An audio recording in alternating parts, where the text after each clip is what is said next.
Matagumpay na naaresto ng mga operatiba ng Bulacan PNP ang top 5 provincial most wanted person na nahaharap sa kasong qualified rape sa isinagawang operasyon ng lalawigan. Patrolwoman Pearl Cristalline Javier sa report. Ang isang top 5 most wanted person provincial level sa kasong qualified rape sa isinagawang operasyon sa Barangay Kabayunan, Doña Remedios, Trinidad, Bulacan.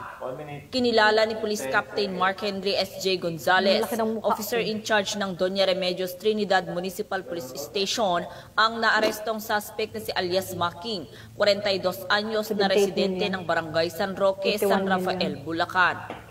Dakong alas 6 ng gabi nang madakip ang suspect ng tracker team ng Doña Remedios Trinidad Municipal Police Station, katuwang ang iba't ibang unit ng pulisya.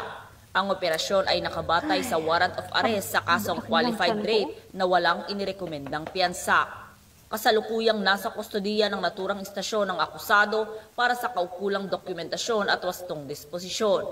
Patunay lamang ito na ang kapulisan ng Bulacan sa pamumuno ni Police Colonel Angel L. Garciliano, Provincial Director, katuwang ang iba't ibang unit ng PNP ay patuloy sa mas pinaigting na kampanya kontra kriminalidad alinsunod sa agenda ng pamahalaan na itaguyod ang kapayapaan at kaayusan sa buong bansa.